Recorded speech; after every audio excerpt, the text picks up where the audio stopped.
What is good, everybody? It's the man, the myth, the legend, Quad MFT here, and today, surprisingly, I'll be talking a little bit about the gameplay. Not really specifically this gameplay, but we are going to be talking about the gun that I'm using, the Honey Badger, and yeah, I have it gold. I have every gun gold.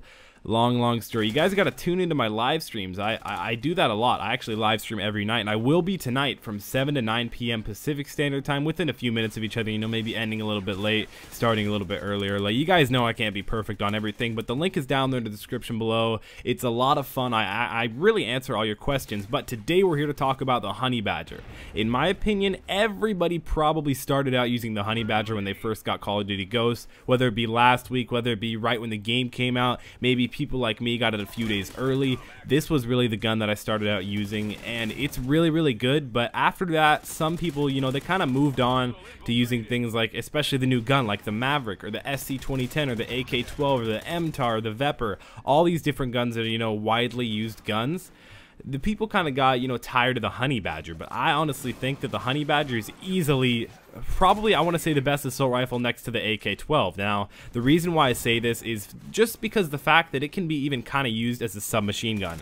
This is really, I think, the best tips with the Honey Badger. Well, it's not really tips, but the Honey Badger is basically the best, in my opinion. It's awesome for Strike Zone. I mean, that's why I'm playing on Strike Zone right now. Strike Zone is perfect for the Honey Badger, just basically because it's short to middle range, you know. The Honey Badger, in my opinion, kind of looks like a hybrid sort of SMG assault, but you know, you can't really tell too much. You know, I'm just kind of just saying the things that come to my head when I think about the gun. I mean, I do have, of course, points written down on them. I'm not just spitting random rhymes at you guys. Well, I wish I was a rapper, but I'll never be, and that's why my parents will never be content with me. But the next thing is to say it actually has decent mobility. It's really good. You can kind of run fast with it, especially when you have agility on, especially when you're using Specialist too. Specialist on the Honey Badger is always what I use. I don't really often use Support or Assault. You know, sometimes you'll catch me using it with like the AK-12 or a Sniper or something, but most of the time I'm going to be using Specialist. Also, the two perks that you have to rock with the Honey Badger, it's got to be Focus and Stalker. I don't care if you guys are really campy player. I don't care if you're an extremely aggressive player. You have to use Focus and Stalker. Focus makes it so you flinch, so you don't flinch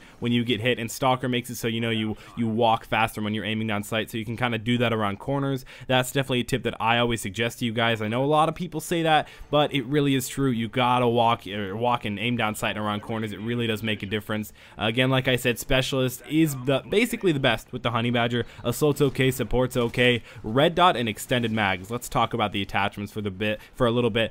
As you may have noticed, I am using 3 attachments in this gameplay, but I'm really not. The Honey Badger actually automatically comes included with a suppressor, which is pretty cool. The red dot is really good on this gun. I actually like changing the dot to the little sort of target one where it's got a circle around it and then 2 dots in the middle, or 3, or whatever it is. You guys know what I'm talking about. You got to try that. It's really good. I feel like it kind of opens up the hitboxes when you're shooting at the enemies, but when you use a little tiny little red dot, that's not very good. It kind of makes it a little bit harder to shoot enemies, so you want to make it the easiest on yourself. And then extended mags, because this gun shoots really fast, and you also kind of need extended mags when you're in a shorter map and short range map, like, you know, Strike Zone like this, or something like, I don't know, Octane. That's not really necessarily short range, but it kind of plays small, if you guys are getting what I'm saying. So I would say use extended mags for sure. Red dot is okay. You may need to use grip sometimes.